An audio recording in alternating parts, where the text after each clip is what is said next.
네, 뉴욕 증시의 흐름 속에서 국내 시장에 대한 투자 전략을 알아보겠습니다. 연결고리 오늘은요 교보증권의 윤여민 FP 자리하셨습니다. 어서 오십시오. 네, 안녕하십니까. 네, 자 첫 번째 연결고리 주제부터 보겠습니다. 공개해 주시죠. 이거 국내에서도 많이 기다렸던 그런 소식입니다. 이 노바백스가 이제 백신 WHO 긴급 사용 승인을 받았다라는 내용인데요. 자세히 들어보죠. 예, 일단은 지금 백신과 관련돼서 미국에서 사실 좀 얘기가 좀 많이 나오고 있습니다. 지금 뭐 노바백신이 지금 한 5번째 지금 긴급 승인 받은 걸로 알고 있는데, 아, 그렇군요. 사실 이제 최근에 뉴스가 나왔던 건 이제 존슨앤존슨 백신, 얀센 백신이 네. 사실은 살짝 좀 뭐 치명적인 부작용이 있다라는 부분을 통해서 지금 그래요? 미국의 질병통제예방센터에서 얀센보다는 오히려 화이자나 모더나 백신을 좀 권고를 하는 어떤 그런 뉴스가 좀 나왔고요. 네. 근데 이런 상황에서 지금 노바백스가 어떻게 보면 지금 새롭게 이제 긴급 승인을 받으면서 또 하나의 대안도 되겠네요. 또 하나의 대안이 되는 거죠. 예, 그래서 노바백스 같은 경우 이제 사실은 이제 그 코바백스라고 하지 않습니까? 예. 지금 노바백스에서 개발 백신인데 WTO에서 지금 긴급 승인을 지금 WTO죠. 받았다고 지금 얘기가 나왔고, 이게 보면 화이자라든지 그다음에 이제 바이오엔테크, 그다음에 모더나 같은 이제 RNA 기반이 아니라 이제 단백질 기반의 백신이라고 지금 얘기가 나오는. 예. 다른 거군요.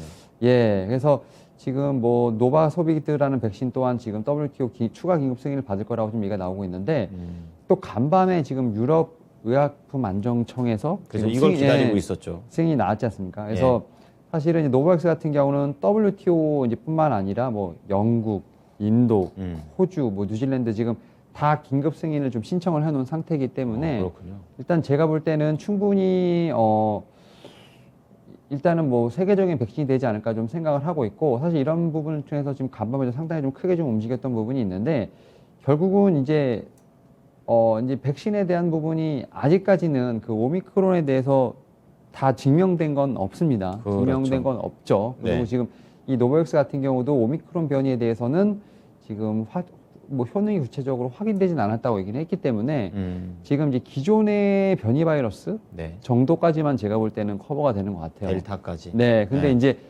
어쨌든 맞은 사람과 안 맞은 사람에 대한 어떤 차이가 분명하니까, 그래서 지금 오미크론 관련된 백신은 뭐 여전히 지금 화이자라든지 뭐 모더나 쪽에서도 지금 계속 개발을 하고 있는 거고 임상을 네네. 진행하고 있는 부분이 있기 때문에 일단은 제가 볼 때는 변이부터 일단 막자라는 게 좀 있는 것 같아요. 그래서 네. 노백신 같은 경우도 지금은 뭐 오미크론 관련된 지금 임상을 따로 진행을 하고 있는 것으로 보이고 있고, 현재 상황에서 어쨌든 백신이 지금 계속 추가되고 있다라고 좀 얘기가 나오고 있고, 네. 특히 이제 지금 일본 같은 경우는 지금 거의 1억 5천만 회분을 좀 구입하기로 합의했다고 나온 거 보면서, 사실은 여전히 백신이 지금 뭐 선진국에 좀 남는다라고 말할 수 있겠지만 여전히 백신은 많이 필요한 것 같아요. 그렇군요. 그래서 예, 뭐 인도네시아, 필리핀 같은 아직도 이제 뭐 개발도상국이라는 동남아 쪽이라든지 지금 워낙 지금 뭐 그 백신이 좀 많이 필요한 곳이 좀 많기 때문에 제가 볼 때는 노바백신과 관련된 측면에서 봤을 때는 중면이 관련된 종목도 움직이지 않을까 생각을 하고 있고, 네.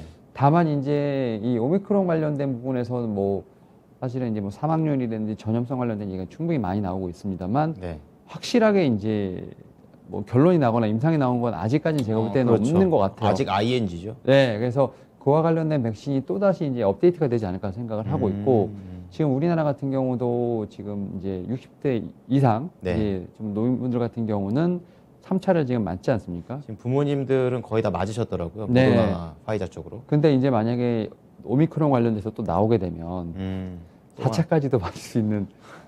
그래서 그렇죠. 예, 업데이트를 해야죠. 백신에 대한 부분은 저희가 뭐 증시를 떠나서 계속해서 지금 업데이트를 해야 되지 않을까 생각을 하고 있고, 뭐 치료제 같은 부분도 분명히 나온다고는 합니다만, 그렇죠. 예. 이게 또 보급에 대한 문제가 있기 때문에, 가격과 보급에 대한 문제가 있기 때문에 네. 여전히 지금까지는 최선은 백신이 아닌가 좀 생각을 하고 있다라고 말씀을 드릴 수 있을 것 같고, 그렇군요. 노백신에 관련된 부분도 좀 충분히 계속 주목해봐야 되지 않을까 생각을 하고 있습니다. 네.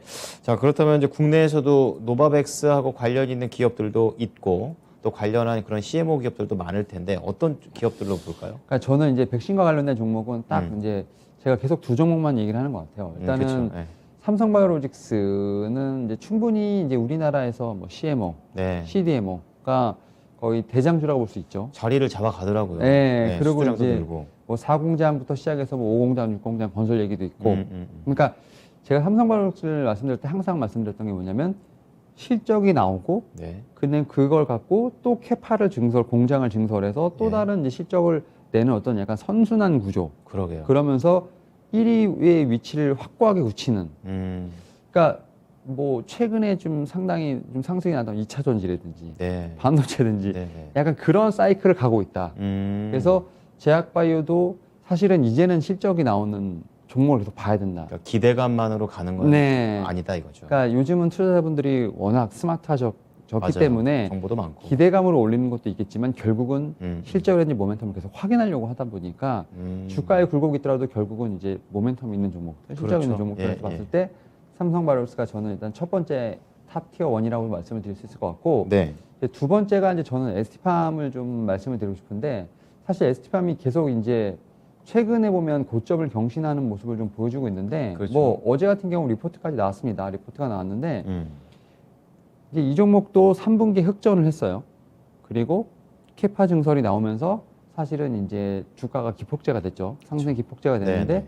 약간 비슷한 경로예요. 이제 흑전을 했고 올리고 액상 관련돼서 이제 증설을 하고 또 그런 쪽에서 봤을 때 또 시장의 점유율을 늘려가는 모습을 봤을 때는 예. 이것도 약간 삼성바이오록스의 약간 비슷한 약간 선순환 구조를 따라가지 않나 좀 생각이 들고 있고 그리고 이 회사 같은 경우도 mRNA 지금 국내 백신과 약간 연관이 있기 때문에 그렇군요. 뭐 LNP 기술도 있고 근데 결국은 이제 이 회사 같은 경우는 자기만의 좀 기술이 있지 않습니까? 네. RNA 쪽으로 해서 그러니까 결국 이런 회사들을 봐야 된다는 거죠. 그러니까 뭐 CMO, CGMO가 결국 그거 같은 경우는 안정적인 매출이 나오는 구조를 가지고 있는 상태에서 얼마나 자기걸 갖고 있느냐. 좀 슬림화되네요. 네, 그래서 저는 이 회사 같은 경우는 지금 전고점이 145,200원 4월 26일 날 기록을 했는데 충분히 전고점을 넘어갈 수 있는 제가 볼 때는 상승은 나올 것이다. 라는 측면에서 봤을 때 특히 12월에 어떻게 보면 지금 거의 수급이 좋지 않지 않습니까? 맞아요. 수급도 많이 얇아지고 그러는데 제약바이오 쪽에서 그래도 한 번쯤은 이 회사가 좀 12월에 좀 대미를 장식할 수 있지 않을까라는 생각을 하면서 이 종목 좀 많이 올랐다고 생각할 수 있겠지만 좀 더 업사이드 있다라는 측면에서 한번 말씀을 드려보도록 하겠습니다. 그리고 궁금한 게 이제 SK 바이오사이언스는 그럼 어제 오른 걸로 재료를 다 소화했다고 보십니까? 그러니까 SK 바이오사이언스 같은 경우는 네.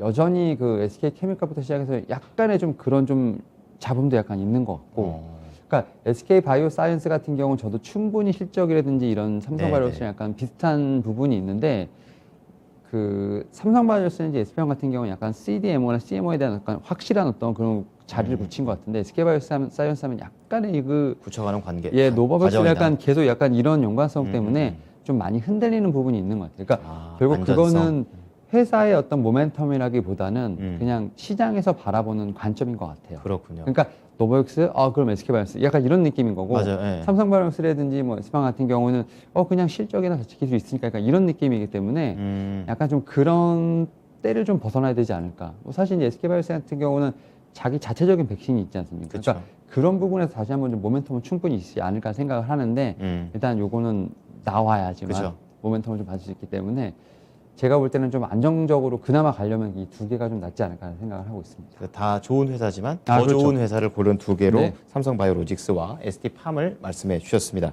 자, 그럼 두 번째 이슈로 넘어가 보겠습니다. 공개해 주시죠. 이번엔 또 로블록스 메타버스로 나갑니다. 메타버스 산업의 선구자가 될 것이다. 이미 뭐 초등학교 학생들은 로블록스 게임을 주로 하는 걸로 알고 있습니다. 예. 그러니까 로블록스가 사실은 고점 대비해서 한 27에서 한 30% 정도 지금 네. 조정을 나왔는데 지금 우리나라도 거의 비슷하잖아요. 그렇죠? 그렇죠. 저는 이제 분할 매수 기회다. 떨어질 때가 기회다. 네, 이렇게 생각하고 왜 그렇습니까? 사실 메타버스, 예. 뭐 NFT, 예. 게임, 다 같이 연결돼 약간 있네요. 이렇게 고리를 묶여서 가지 않습니까? 근데 그렇죠. 사실은 이게 저도 약간 하나의 테마가 아닐까 처음에는 뭐 짧게. 실적이 안 나온다고 초창기에 생각을 했는데 네. 뭐 나이키, 마이크로소프트 다 뛰어들고 있고 그렇죠. 뭐 페이스북 메타까지도 이제 바꿨잖아요. 게임에서도 자기들 뭉치더라고요. 네. 예. 그러니까 내년에는 NFT 게임이 안 나오면 그쵸. 일단은 그 뭐 할 수가 없는 상황이라고. 트렌드에서 밀리는 느낌? 네. 예. 그런 상황을 봤을 때 지금 말씀하셨던 것처럼 노블록스가 어떻게 보면 최초로 나온 거잖아요. 맞아요. 예. 그 플랫폼도 그렇고. 근데 사실 이제 우리나라 같은 경우도 보게 되면 이제 한국관광공사에서 이 로블록스를 좀 이용을 해서 뭐 강릉이라든지 뭐 이런 쪽을 배경으로 해서 오징어 게임도 만들고 있고, 그러니까 만들었어요? 네, 가상현실로? 제작을 해서 지금 현재 누적자 방문자 수가 7만 명에 달한다고 하더라고요.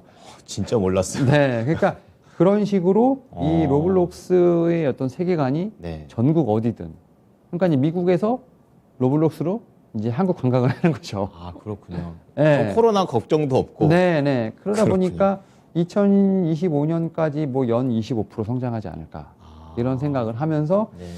결국은 지금 처음에 기대감을 올랐고 좀 다시 내려왔지만 이제 매출이 나오고 약간 이런 성장성에 대한 부분이 다시 한번 주가에 반영이 된다고 하면 눈에 보이네요. 예, 충분히 업사이드가 되지 않을까 좀 생각을 하면서 일단 뭐 대부분의 지금 그 애널리스트 같은 경우는 뭐 목표 주가를 다시 이제 뭐 전고점까지 세우는 모습을 보면서 그래요? 일단 충분히 좀 주가에 좀 상승 여력이 있다라고 좀 생각을 하고 있기 때문에 네네. 저는 이제 메타버스 랜드 이런 쪽 관련된 쪽은 뭐 대장주 로블록스부터 시작해서 좀 계속 봐야 되지 않을까 생각을 하고 있습니다. 그럼 미국에서는 확실하게 로블록스라는 딱 기업이 딱 있는데 이제 국내에서는 어떤 기업에 또 딱 잡는 게 좋을까요?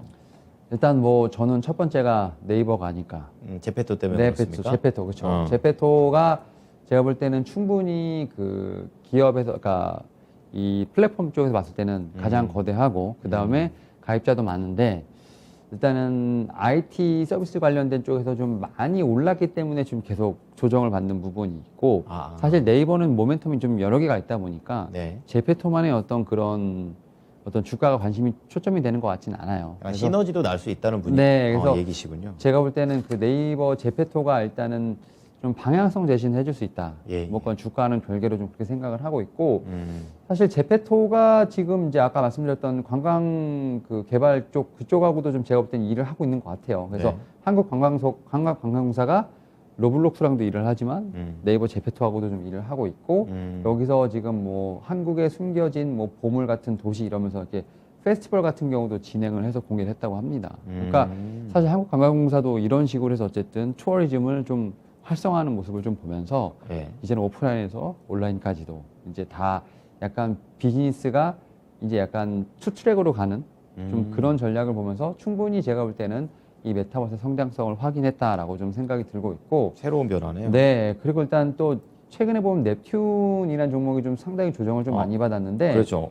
넵튠이 어떻게 보면 지금 최근에 보면 상당히 많은 이제 메타버스 관련된 회사들의 지분을 지금 취득을 하고 있고 특히 네. 이제 카카오 게임즈와의 좀 협업이 좀 예상이 되고 있는 회사라고 좀 말씀을 드릴 수 있을 것 같아요. 그래서 메타버스로. 네, 메타버스로 해서 뭐 스포츠, 메타버스, NFT 관련해서 카카오 게임즈가 좀 집중할 것 같은데 지금 이제 넵튠 같은 경우는 이제 자회사들의, 그러니까 자회사라면 하면 이제 메타버스 관련된 회사들의 지분을 다 취득을 하면서 이제 약간 대주주가 되면서 약간 자회사로 밀어넣는 그래서 최근에 또 AI 쪽으로도 지금 투자를 하면서 약간 유저들의 뭐 행동 반경부터 시작해서 약간 이런 좀 특성을 좀 고려한 그러니까 그 메타버스 내에서 일어날 수 있는 모든 이제 관련된 산업에 이런 기술을 다 취득을 하려고 지금 노력을 하고 있는 부분이 있거든요. 앞으로를 위해서 지금 힘을 모으는 거군요. 네, 그런 측면에서 봤을 때 제가 볼 때는 넵튠 같은 경우는 이제 카카오 게임즈 쪽과의 어떤 협업도 좀 충분히 예상이 되고 있고 또 이제 메타버스 관련된 쪽에서 좀 하나의 좀 힘을 낼 수 있는 좀 그런